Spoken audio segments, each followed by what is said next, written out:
एक बार एक बहुत बड़ा बिजनेसमैन एक छोटे से गांव में जाता है। उसका प्लान होता है कि उस गांव में एक फैक्ट्री लगानी है। वो एक ऐसी जगह तक पहुंच जाता है जहां पर उसके सामने नदी होती है और उसके सामने गांव होता है। अब उसके पास में दो ऑप्शंस होते हैं। एक कि वो सड़क के रास्ते से घूम करके उस गांव तक पहुंचे, जिसमें करीब करीब 8 घंटे लगेंगे, क्योंकि डायरेक्ट कोई रास्ता नहीं है वहां तक पहुंचने का। दूसरा कि सिर्फ 20 मिनट में एक नाव में बैठ करके उस नदी को पार करके उस गांव तक पहुंच जाए। तो अपना टाइम बचाने के लिए उसने उस नाव में बैठने का डिसीजन लिया। वो नाव बहुत ही छोटी सी थी, जिसमें एक तरफ एक आदमी बैठा था जो कि नाव चला रहा था और दूसरी तरफ ये बिजनेसमैन बैठा हुआ था। तो नाव में बैठने की थोड़ी देर बाद उस बिजनेसमैन ने उस नाव वाले से पूछा, तुझे पता है तेरी नाव में कौन बैठा है? तो नाव वाले ने बड़े ही भोलेपन से कहा हाथ जोड़ करके, नहीं साहब मुझे नहीं पता आप कौन है। तो बिजनेसमैन बोला, अरे तू अखबार नहीं पढ़ता है क्या? हर दूसरे दिन मेरी फोटो आती है अखबार में।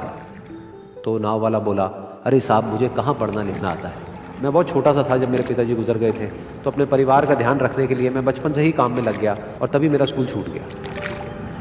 ये सुन करके उस बिजनेसमैन ने उसका मजाक उड़ाते हुए उसको कहा, तुझे पढ़ना लिखना तक नहीं आता है, ऐसी जिंदगी का क्या फायदा? ये सुन करके उस नाव वाले को बुरा तो लगा, लेकिन उसने कुछ नहीं कहा।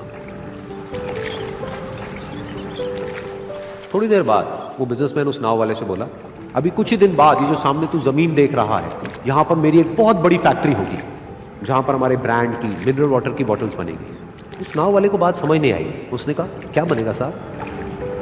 तो बिजनेसमैन थोड़ा सा इरिटेट होकर के बोला कि हमारे यहाँ पर पानी की बोतलें बनेंगी जो तेरे गांव में नहीं बिकेगी, लेकिन शहरों में बहुत बिकती है। अरे कभी तू शहर गया होगा तो तूने देखी होगी पानी की बोतलें रखी होती है दुकानों पर। फिर वो नाव वाला बोला, अरे साहब मुझे कैसे पता होगा, मैं तो कभी इस गांव से बाहर गया ही नहीं। फिर वो बिजनेसमैन उसके ऊपर हंसते हुए बोला, तू कभी इस गांव से बाहर तक नहीं गया, तुझे पता ही नहीं कि शहर क्या होता है? अरे ऐसी जिंदगी का क्या फायदा? उसकी ये बात सुन करके उस नाव वाले को सच में लगने लगा कि मेरी जिंदगी शायद किसी काम की नहीं है।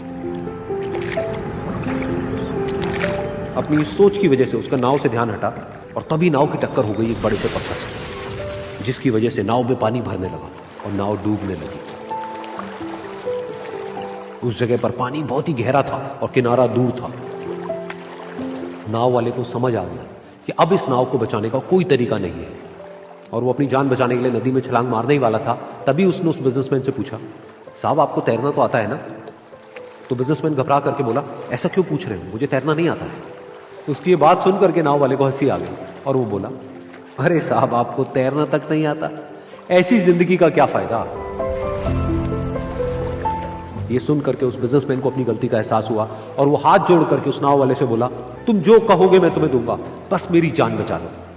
तो उस नाव वाले ने बोला, अरे साहब आप घबराओ नहीं, मुझे सिर्फ तैरना नहीं आता है, मुझे डूबते हुए लोगों को बचाना भी आता है। आप मुझे कस के पकड़ लो, मैं आपको कुछ नहीं होने दूंगा। और फिर उस नाव वाले ने ना सिर्फ अपनी बल्कि उस बिजनेसमैन की भी जान बचाई। तो इस कहानी से हम एक बहुत बड़ी सीख ले सकते हैं कि हमें जिंदगी में कभी भी किसी का भी मजाक नहीं उड़ाना चाहिए या उसको अपने से कम नहीं समझना चाहिए, क्योंकि हमें नहीं पता कि हमें कब, कहां, कैसे, किसकी जरूरत पड़ जाए।